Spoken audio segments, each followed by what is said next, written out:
What's up, Wolfpack? Anajay Crump here. Oops, sorry. I was just practicing my sick dance moves for prom. It's Jasmine Supreme here. Someone's excited for prom. Of course I'm excited. It's this Saturday at the Cobb Galleria Ballroom.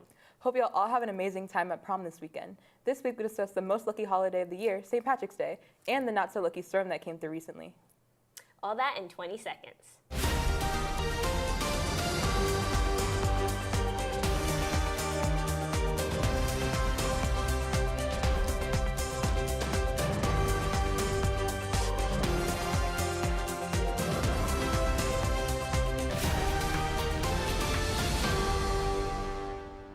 Dallas is a home to many businesses, one of which being Tin Bucket Mercantile. Andrew Pittman and Alex Chadwell went and got us the inside scoop. Tin Bucket Mercantile, located on Main Street of downtown Dallas, first opened its doors on June 1st of 2018. The store was founded by Paul and Helen Jones, who hired their grandson to manage the store. The building as it is was built in 1894, and it was a library for about 10 years, and then it became a 10-cent store. It ranged from different general stores until like the 1920s. At one point it was a barbershop, it was a bowling alley, it was a pool hall. One of the most prominent things that people remember is in the 50s all up until the 80s, there was Hearts 5 and Dime inside this building where they sold just about anything and everything, kind of like we do today. My favorite thing is that at one point there was a bowling alley inside of this side of the store, and behind it was a roller skating rink, which is insane to me. In 2017, my grandparents bought the property as an investment property, and my grandmother always wanted to have a store of this type, a big antique mercantile general store. And in 2018, they decided to move forward with that dream, and they brought me along as the manager, and I was more than excited.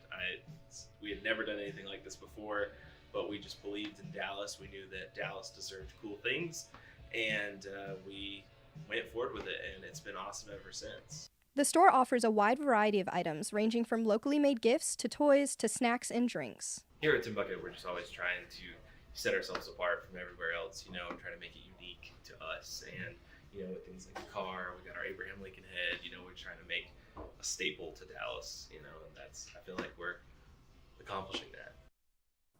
This week we're giving a special shout out to Alice G. Blanchet, a pioneer of the French-American film industries. She was the first female director as well as the first director to film a narrative story. She had begun as a secretary for Leah Gaumont and made her first film in 1896, but that was just the beginning. She participated in the production of almost 600 silent films and 150 synchronized sound films. Her films are known for their creative risk-taking and use of authentic locations. Alice influenced filmmaking techniques around the world and paved the way for future female directors. I'm sure no one at North enjoyed hearing tornado sirens and having to hide in their basements. But what exactly happened? This past Saturday, there was a horrible storm that happened here in Paulding County. The storm started late that night and lasted until early Sunday morning. It brought down several trees and damaged many homes, leaving destruction everywhere. We hope that everyone was safe. And now to the guy who could have been a leprechaun, but he didn't quite meet the height requirement, Lucas Jewell with your Pack Sports.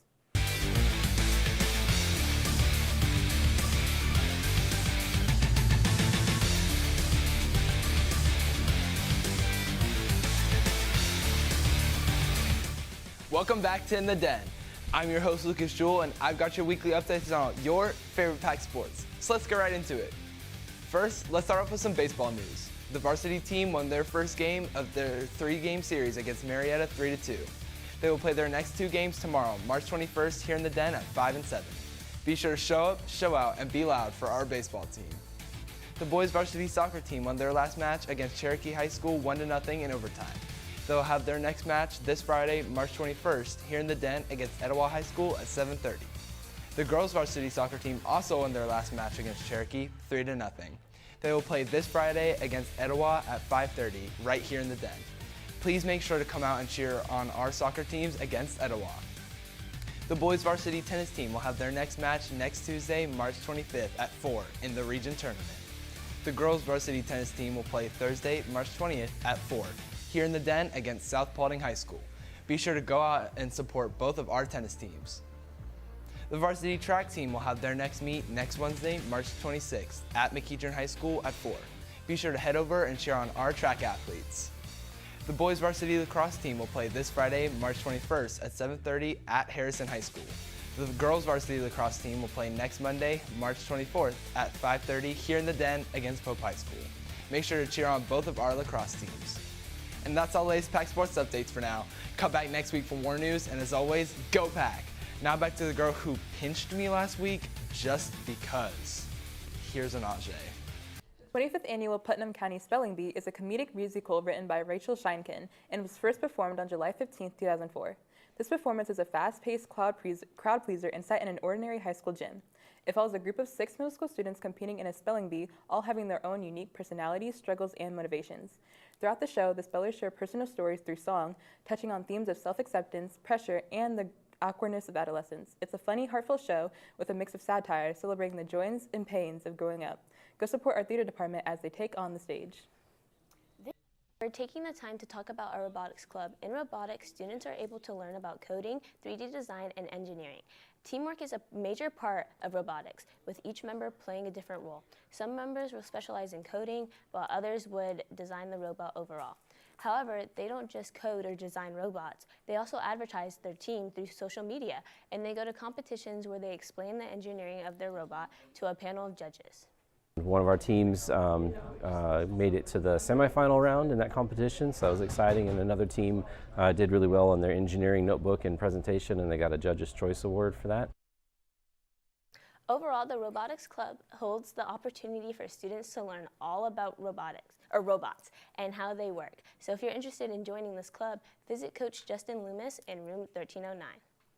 In honor of St. Patrick's Day, we put our 2 favorite leprechauns, Jaden Soriano and Aiden Wynn, up against each other to put their drawing skills to the test. Since both of them forgot to wear green, the loser had to get pinched by their classmates.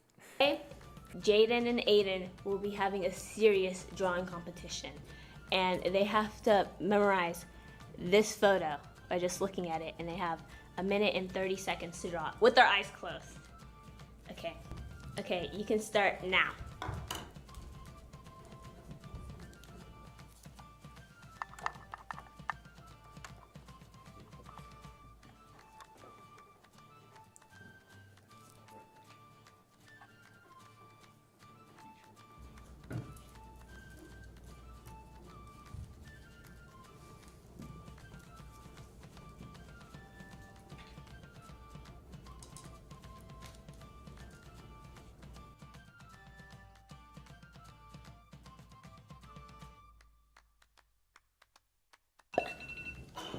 I'm scared. Oh, Okay, open your eyes, guys. I fear it's Okay.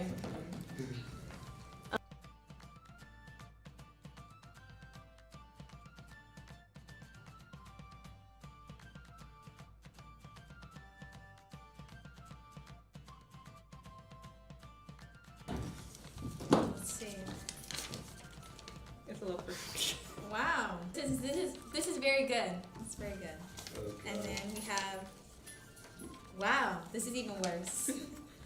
Am I supposed to choose who wins? Okay, are we ready for the reveal? Yeah. This was the photo they were drawing. Well, I know who's not winning, so this one has to win. Yeah, that's That one? crazy.